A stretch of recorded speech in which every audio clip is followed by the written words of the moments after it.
Assalamualaikum warahmatullahi wabarakatuh. Alhamdulillahirrahmanirrahim. Yang kami muliakan pengasuh Pondok Pesantren Zainul Hasan Genggong, Ni Al-Mukarram Kiai Haji Muhammad Hasan Mutawakil Allah SHMM. Juga yang kami hormati Bapak Rektor Universitas Islam Zainul Hasan Genggong, yakni Bapak Dr. Abdul Aziz Wahab BAMAG, dan tentunya yang kami hormati Ibu dosen Kaprodi kami sekaligus dosen pengampu di mata kuliah Psikologi Hukum Islam, yakni Ibunda Hawa Hidayatul Hikmiyah MH. Okay, let's introduce myself. My name is Diana. Di sini saya akan membahas tentang pentingnya konseling pranikah dalam perspektif psikologi hukum Islam sebagai penyelesaian dari tugas ujian akhir semester kami di semester 6 Prodi Hukum Keluarga Islam. Oke, before of that, kita harus tahu dulu apa itu yang namanya pernikahan. Bahwasanya pernikahan itu merupakan suatu akad yang mengesahkan laki-laki dan seorang perempuan itu menyatu di dalam satu rumah tangga. Yang mana bisa kita katakan bersama bahwa sebuah pernikahan ini merupakan dipersatukannya dua orang manusia dengan karakter yang berbeda, dengan latar belakang keluarga yang berbeda, ataupun dengan berbagai macam hal yang bisa dikatakan penuh perbedaan, disatukan di dalam satu mahliga yang namanya pernikahan. Nah, sehingga bisa kita sebutkan sebagai orang yang paham terhadap psikologi, maka bisa disebutkan bahwa satu pasangan ini, sebuah pasangan itu ada yang pasangan yang memang sudah siap, atau pasangan yang masih belum siap. Nah, karena ketika seseorang itu melaksukan yang namanya pernikahan, pada hakikatnya yang dibutuhkan itu bukan hanya cinta, akan tetapi diperlukanlah yang namanya kesiapan mental, diperlukanlah yang namanya kesabaran yang penuh, ataupun diperlukan adanya komunikasi yang mengharuskan dua orang ini harus saling memahami di setiap aspek kehidupan akan mereka lalui selama bertahun-tahun ke depan, seperti itu. Nah, oleh sebab itu, mengapa konseling pranikah? Konseling pranikah itu bisa dikatakan adalah suatu hal yang sangat penting untuk dijalani oleh calon mempelai, baik mempelai laki-laki ataupun yang perempuan. Seperti itu. Nah, for next, what is counseling? Apa itu counseling? Nah, konseling di sini adalah bimbingan kepada kedua calon mempelai, even itu boys and even in that is girl. Jadi bimbingan konseling ini berlaku kepada kedua mempelai, baik laki-laki ataupun yang perempuan tadi. Nah, apa saja bimbingan konseling yang akan diterima oleh pasangan pranikah? Bisa jadi mereka akan dibimbing secara mental. Bisa jadi mereka juga akan dibimbing bagaimana cara mengolah ekonomi dengan baik. Bisa jadi juga mereka akan dibimbing bagaimana cara untuk menyelesaikan berbagai macam permasalahan yang nanti akan pastinya muncul di kehidupan berkeluarga. So, I think it's so very important for us untuk kita yang mau menikah, untuk kalian yang mau menikah, untuk kalian yang mau menikah untuk mengikuti yang namanya konseling pranikah ini. Sehingga before of that you're married, kalian tuh sudah memiliki persiapan, kalian tuh sudah memiliki pandangan, dan kalian itu sudah memiliki sedikit insting yang mana kalian tidak akan terkejut ketika hal itu benar-benar terjadi di dalam kehidupan kalian, seperti itu. Oke, next kita akan membahas tentang purpose atau tujuan daripada konseling itu tadi.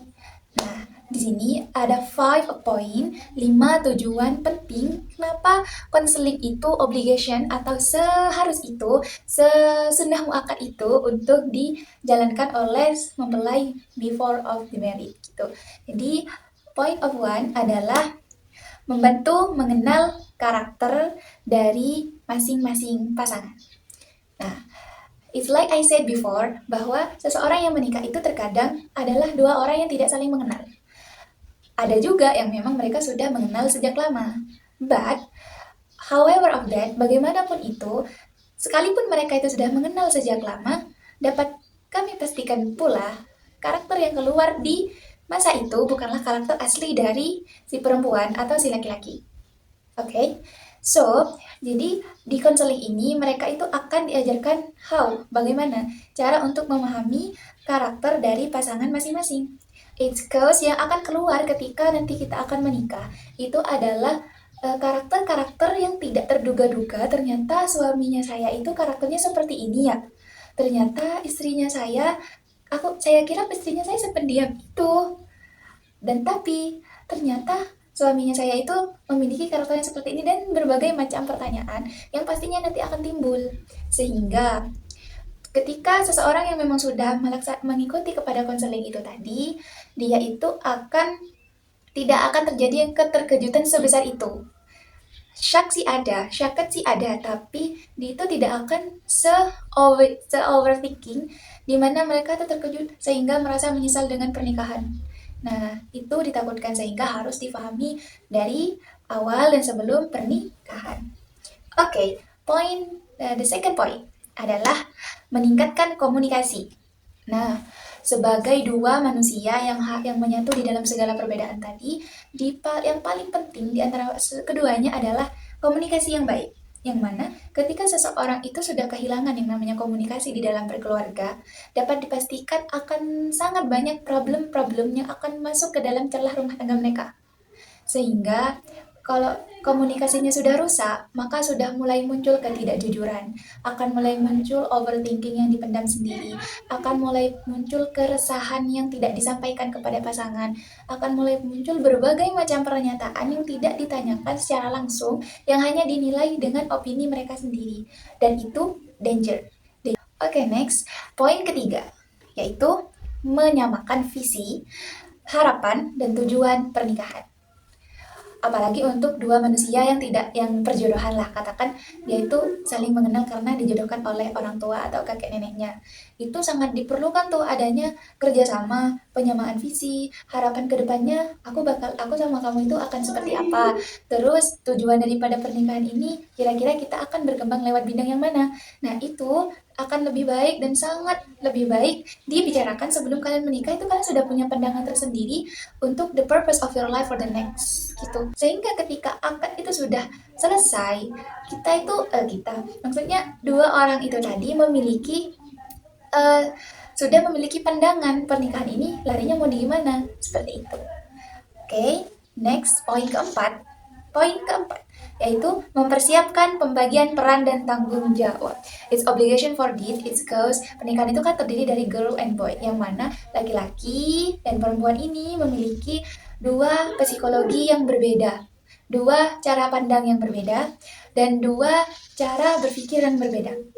Yang satu lebih ke rasionalistis dan yang satu lebih ke perasaan. Sehingga untuk mempersiapkan pembagian peran dan tanggung jawab ini perlu yang namanya kerjasama, perlu yang adanya kesadaran diri, dan sangat perlu adanya sikap saling memahami antara satu sama lain. Sehingga ketika tanggung jawab dan peran itu sudah dibagi, keduanya ini tidak saling menonjolkan peran masing-masing, akan tetapi menghadirkan yang namanya mubadalah, sehingga keduanya bisa saling bekerja sama ketika tanggung jawab si istri masih belum selesai di rumah dan si laki-laki sudah selesai bekerja di luar, dia masih berkenan dan tidak gengsi untuk membantu istrinya mencuci pakaian atau apa karena si istri masih menyusui anaknya dan sebagainya. Jadi itu namanya mubadalah di dalam pernikahan, sehingga tidak ada tuh yang namanya egoisme di dalam suatu hubungan, baik dari laki-laki ataupun perempuan. Number 5, poin kelima, yaitu mereka akan diajarkan menyelesaikan konflik secara sehat. Nah, ini yang paling penting juga. Marriage atau pernikahan itu adalah satu tempat di mana akan datang berbagai macam permasalahan, berbagai macam perdebatan, berbagai macam hal yang perlu diselesaikan secara keluarga.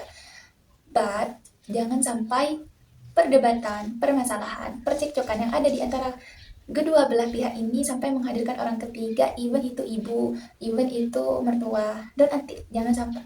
Karena jikalau bisa, selesaikan masalah itu di rumah kamu sendiri. Kalau bisa diselesaikan di dalam kamar sendiri, jangan sampai keluar dari situ, jangan sampai menghadirkan pihak lagi. Seperti itu. Baru kalau seandainya permasalahan itu benar-benar sudah tidak bisa dikomunikasikan dengan baik, baru hadirkanlah mediator atau siapa yang bisa mengadvokasi kalian berdua, seperti itu.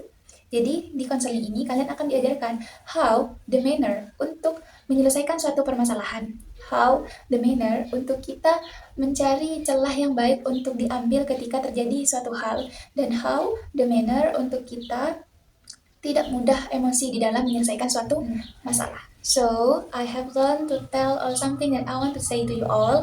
Terima kasih untuk atensinya dan kami ucapkan mohon maaf sebesar-besarnya jika ada kesalahan. Kami akhiri, Assalamualaikum warahmatullahi wabarakatuh.